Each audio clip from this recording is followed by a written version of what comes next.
Hi എല്ലാവർക്കും PSCPDയിലേക്ക് സ്വാഗതം. അപ്പോൾ ഇന്ന് നമ്മൾ നോക്കുന്നത് കേരള ഭരണരംഗവുമായി ബന്ധപ്പെട്ട കുറച്ച് ചോദ്യങ്ങളും അനുബന്ധ വിവരങ്ങളുമാണ്. ഓക്കെ, അപ്പോൾ ഒന്നാമത്തെ ചോദ്യത്തിലേക്ക് പോകാം. ചുവടെ പറയുന്നവയിൽ സർക്കാർ ഓഫീസുകൾ കടലാസുരഹിതമാക്കാനുള്ള സംരംഭം ഏത്? Options: digital Kerala, e office, M Keralam, e district. ഉത്തരം ഓപ്ഷൻ ബി ആണ്, ഇ ഓഫീസാണ്. ഓക്കെ, അപ്പോൾ സർക്കാർ ഓഫീസുകൾ കടലാസുരഹിതമാക്കാനുള്ള സംരംഭം ഏതാണ്? ഇ ഓഫീസാണ്. ഓക്കെ, ഇനി കുറച്ച് അനുബന്ധ വസ്തുതകൾ നോക്കാം.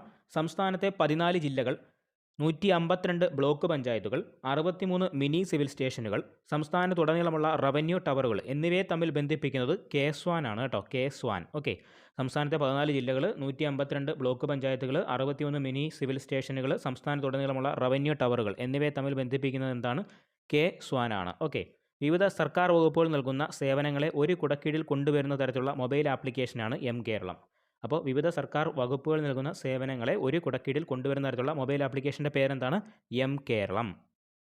Kerala state wide area network KS1, secretariat wide area network SEC1, state data centre, state service delivery gateway എന്നിവയാണ് സംസ്ഥാനത്ത് ഗവേണൻസ് നടപ്പിലാക്കാനുള്ള പ്രധാന അടിസ്ഥാന പശ്ചാത്തല സൗകര്യങ്ങൾ. അപ്പോൾ KS1 നമ്മൾ നേരത്തെ പറഞ്ഞായിരുന്നു, 14 ജില്ലകളും 152 ബ്ലോക്ക് പഞ്ചായത്തുകളും 67 മിനി സിവിൽ സ്റ്റേഷനുകളും ഒക്കെ തമ്മിൽ ബന്ധിപ്പിക്കുന്നതാണ് KS1 എന്ന് പറഞ്ഞു. അപ്പോൾ അതിൻ്റെ ഫുൾ ഫോം എന്താണ്?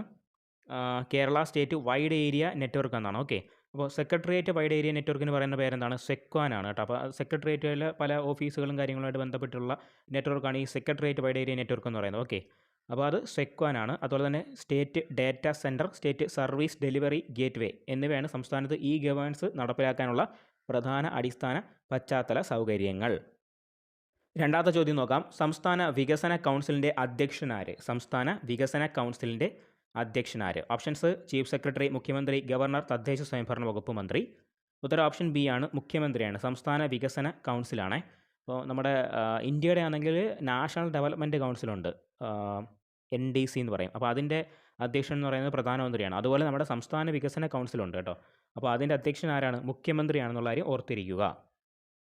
അപ്പോൾ 1994 കേരള മുനിസിപ്പാലിറ്റി ആക്ടിലെ വകുപ്പ് 15 പ്രകാരമാണ് മുഖ്യമന്ത്രി അധ്യക്ഷനായി സംസ്ഥാന വികസന കൗൺസിലിന് രൂപം നൽകിയിട്ടുള്ളത്. ഓക്കെ, അപ്പോൾ സംസ്ഥാന വികസന കൗൺസിൽ എന്നാണ് രൂപം കൊണ്ടത്? 1994 കേരള മുനിസിപ്പാലിറ്റി ആക്ടിലെ 15-ാം വകുപ്പ് പ്രകാരമാണ് മുഖ്യമന്ത്രി അധ്യക്ഷനായിട്ട് സംസ്ഥാന വികസന കൗൺസിലിന് രൂപം നൽകിയിട്ടുള്ളത്. ഓക്കെ, സംസ്ഥാനത്തെ തദ്ദേശ വികസനം, മേഖലാതല വികസനം എന്നിവയ്ക്കുള്ള നയം രൂപവൽക്കരിക്കൽ, ജില്ലാ പദ്ധതികളും സംസ്ഥാന പദ്ധതികളും ഏകോപിപ്പിക്കൽ എന്നിവയാണ് സംസ്ഥാന വികസന കൗൺസിലിൻ്റെ പ്രധാന ലക്ഷ്യങ്ങൾ. ഓക്കെ, അപ്പോൾ സംസ്ഥാനത്തെ തദ്ദേശമായിട്ടുള്ള വികസനം, അതുപോലെ തന്നെ മേഖലാതല വികസനം എന്നിവയ്ക്കുള്ള നയം രൂപവൽക്കരിക്കുക, അതുപോലെ തന്നെ ജില്ലാ പദ്ധതികളും സംസ്ഥാന പദ്ധതികളും ഏകോപിപ്പിക്കൽ എന്നിവയാണ് സംസ്ഥാന വികസന കൗൺസിലിൻ്റെ പ്രധാന ലക്ഷ്യങ്ങൾ. അപ്പോൾ അതിൻ്റെ അധ്യക്ഷൻ ആരാണ്?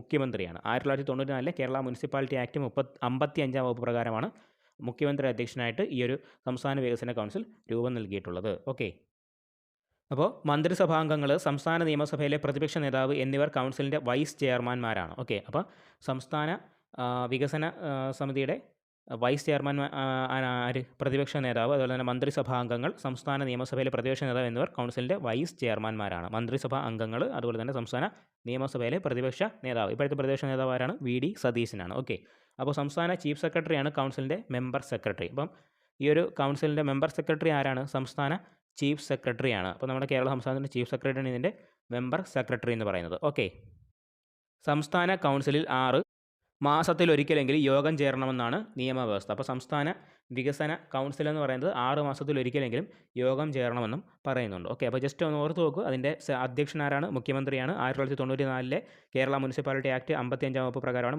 മുഖ്യമന്ത്രി അധ്യക്ഷനായിട്ട് ഈ ഒരു സംസ്ഥാന വികസന കൗൺസിൽ ഫോം ചെയ്തിട്ടുള്ളത്. അപ്പോൾ സംസ്ഥാനത്തെ തദ്ദേശ വികസനം, മേഖലാതല വികസനം, അതുപോലെ തന്നെ ജില്ലാ പദ്ധതികളും സംസ്ഥാന പദ്ധതികളും ഏകോപിപ്പിക്കൽ എന്നിവയൊക്കെയാണ് ഇതിൻ്റെ പ്രധാനപ്പെട്ട ലക്ഷ്യങ്ങൾ എന്ന് പറയുന്നത്. മന്ത്രിസഭാ അംഗങ്ങൾ, സംസ്ഥാന പ്രതിപക്ഷ നേതാവൊക്കെ ഇതിൻ്റെ വൈസ് ചെയർമാൻമാരാണ്. അതുപോലെ തന്നെ സംസ്ഥാന ചീഫ് സെക്രട്ടറിയാണ് ഇതിൻ്റെ മെമ്പർ സെക്രട്ടറി എന്ന് പറയുന്നത്. 6 മാസത്തിലൊരിക്കലെങ്കിലും യോഗം ചേരണമെന്നും വ്യവസ്ഥയുണ്ട്. ഓക്കെ, മൂന്നാമത്തെ ചോദ്യം. 6-ാം സംസ്ഥാന ധനകാര്യ കമ്മീഷൻ്റെ അധ്യക്ഷനാര്? 6-ാം സംസ്ഥാന ധനകാര്യ കമ്മീഷൻ്റെ അധ്യക്ഷനാര്? Options: professor BA Prakash, Prabhat Patnaik, PM Abraham, SM Vijayanand. ഉത്തരം ഓപ്ഷൻ D ആണ്, SM വിജയാനന്ദ്. 6-ാം സംസ്ഥാന ധനകാര്യ കമ്മീഷൻ്റെ അധ്യക്ഷൻ ആരാണ്? SM വിജയാനന്ദാണ്. ഓക്കെ, ഭരണഘടനയുടെ അനുച്ഛേദം 243 പ്രകാരം സംസ്ഥാന ധനകാര്യ കമ്മീഷനെ ഓരോ 5 വർഷം കൂടുമ്പോഴും ഗവർണർ നിയമിക്കുന്നു. ഓക്കെ, അപ്പോൾ ഭരണഘടനയുടെ അനുച്ഛേദം ഏത് പ്രകാരം? 243 ആണ്. നമ്മുടെ സംസ്ഥാന ഇലക്ഷൻ കമ്മീഷനെ കുറിച്ച് പറയുന്ന അനുച്ഛേദം ഏതാണ്? 243K ആണ് കേട്ടോ, 243K. അപ്പോൾ ഇത് I ആണ് കേട്ടോ. ധനകാര്യ കമ്മീഷൻ ഏതാണ്? I ആണ്, 243 I ആണ്. ഭരണഘടനയുടെ അനുച്ഛേദം 243I പ്രകാരം സംസ്ഥാന ധനകാര്യ കമ്മീഷനെ ഓരോ 5 വർഷം കൂടുമ്പോഴും ഗവർണറാണ് നിയമിക്കുന്നത്. ഓക്കെ. സംസ്ഥാനവും തദ്ദേശ സ്വയംഭരണ സ്ഥാപനങ്ങളുമായി വിഭവങ്ങൾ പങ്കുവയ്ക്കുന്നത് സംബന്ധിച്ച് ശുപാർശകൾ സമർപ്പിക്കുന്നത് സംസ്ഥാന ധനകാര്യ കമ്മീഷനാണ്. ഓക്കെ. ധനകാര്യ കമ്മീഷൻ്റെ പരിപാടി എന്താണ്? സംസ്ഥാനവും തദ്ദേശ സ്വയംഭരണ സ്ഥാപനങ്ങളും, അതായത് നമ്മുടെ പഞ്ചായത്ത്, അതുപോലെ തന്നെ മുനിസിപ്പാലിറ്റികൾ, ബ്ലോക്ക് പഞ്ചായത്ത്, അങ്ങനെയൊക്കെയുള്ള തദ്ദേശ സ്വയംഭരണ സ്ഥാപനങ്ങളുണ്ടല്ലോ. അപ്പോൾ അവയുമായിട്ട് വിഭവങ്ങൾ പങ്കുവയ്ക്കുന്നത് സംബന്ധിച്ച ശുപാർശകൾ സമർപ്പിക്കുന്നത് ആരാണ്? സംസ്ഥാന ധനകാര്യ കമ്മീഷനാണ്. ഓക്കെ. കേരളത്തിലെ ഒന്നാമത്തെ ധനകാര്യ കമ്മീഷൻ 1994 മെയ്യിൽ PM എബ്രഹാം അധ്യക്ഷനായി നിലവിൽ വന്നു. അപ്പോൾ കേരളത്തിലെ ഒന്നാമത്തെ ധനകാര്യ കമ്മീഷൻ എന്നാണ് വരുന്നത്? 1994 മെയ്യിലാണ്. PM എബ്രഹാം ആയിരുന്നു ഫസ്റ്റ് അധ്യക്ഷൻ എന്ന് പറയുന്നത്. ഓക്കെ. പ്രൊഫസർ പ്രഭാത് പട്നായിക് ആയിരുന്നു രണ്ടാം ധനകാര്യ കമ്മീഷൻ ചെയർമാൻ. അപ്പോൾ രണ്ടാമത്തെ ആരാണ്?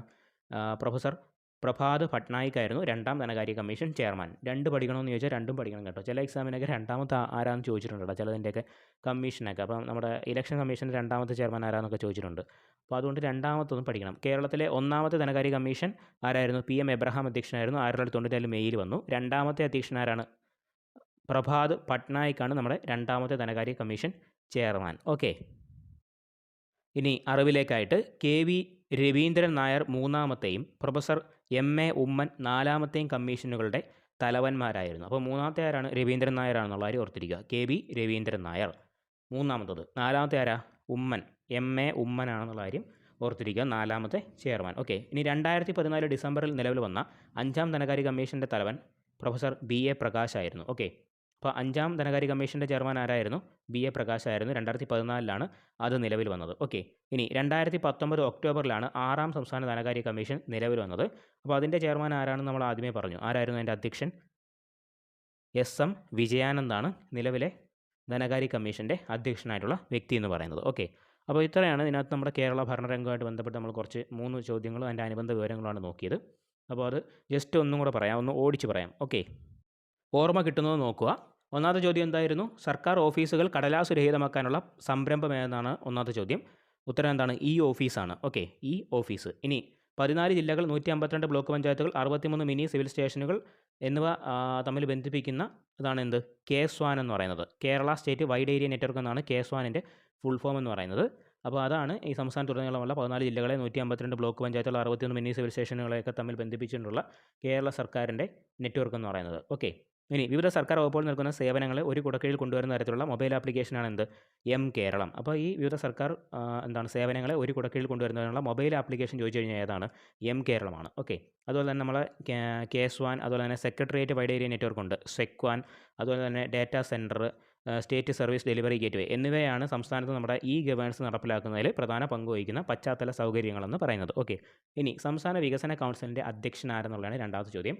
ഉത്തരം മുഖ്യമന്ത്രിയാണ്. 1994 കേരള മുനിസിപ്പാലിറ്റി ആക്ട് 55ാം വകുപ്പ് പ്രകാരമാണ് മുഖ്യമന്ത്രി അധ്യക്ഷനായി സംസ്ഥാന വികസന കൗൺസിൽ രൂപം നൽകിയിട്ടുള്ളത്. അപ്പോൾ ഇതിൻ്റെ ലക്ഷ്യം എന്ന് പറയുന്നത് തദ്ദേശ വികസനം, മേഖലാതല വികസനം, അതുപോലെ തന്നെ ജില്ലാ പദ്ധതികൾ, സംസ്ഥാന പദ്ധതികൾ തമ്മിൽ ഏകോപിപ്പിക്കലൊക്കെയാണ് ഇതിൻ്റെ ലക്ഷ്യം എന്ന് പറയുന്നത്.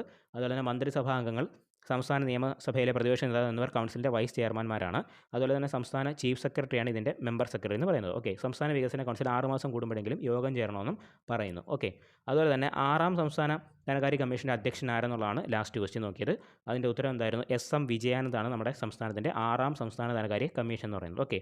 ഭരണഘടനയുടെ അനുച്ഛേദം 241I പ്രകാരമാണ് ധനകാര്യ കമ്മീഷൻ ഫോം ചെയ്യുന്നത്. ആരാണ് നിയമിക്കുന്നത്? ഗവർണറാണ് നിയമിക്കുന്നത്. ഓരോ 5 വർഷം കൂടുമ്പോഴാണ് നിയമിക്കുന്നതെന്ന് ഓർത്തിരിക്കുക. അപ്പോൾ ധനകാര്യ കമ്മീഷൻ്റെ കാലാവധി എത്ര വർഷമാണ്? 5 വർഷമാണ്. ഓക്കെ. ഇനി സംസ്ഥാനവും തദ്ദേശ സ്വയംഭരണ സ്ഥാപനങ്ങളുമായി വിഭവങ്ങൾ പങ്കുവയ്ക്കുന്നത് സംബന്ധിച്ച് ശുപാർശകൾ സമർപ്പിക്കുന്ന സംസ്ഥാന ധനകാര്യ കമ്മീഷൻ്റെ ജോലി എന്ന് പറയുന്നത്. ഓക്കെ. ഇനി ഒന്നാം ധനകാര്യ കമ്മീഷൻ നിലവിൽ വരുന്നത് 1994 PM എബ്രഹാം ആയിരുന്നു. രണ്ടാമത്തെ ആരായിരുന്നു? പ്രഭാത് പട്നായിക് ആയിരുന്നു. മൂന്നാമത്തത് രവീന്ദ്രൻ നായർ ആയിരുന്നു. നാലാമത്തത് ഉമ്മനായിരുന്നു, MA ഉമ്മൻ. ഓക്കെ. അഞ്ചാമത്തത് ആരായിരുന്നു? BA പ്രകാശ് ആയിരുന്നു. ഇപ്പം ഏറ്റവും ലാസ്റ്റ് 6ാം ധനകാര്യ കമ്മീഷനാണ് 2019 ഒക്ടോബറിലാണ് നിലവിൽ വരുന്നത്. അതിൻ്റെ അധ്യക്ഷൻ എന്ന് പറയുന്നത് SM വിജയാനന്ദാണ്. ഓക്കെ. ഇത്രയാണ് നമ്മൾ പറഞ്ഞത്.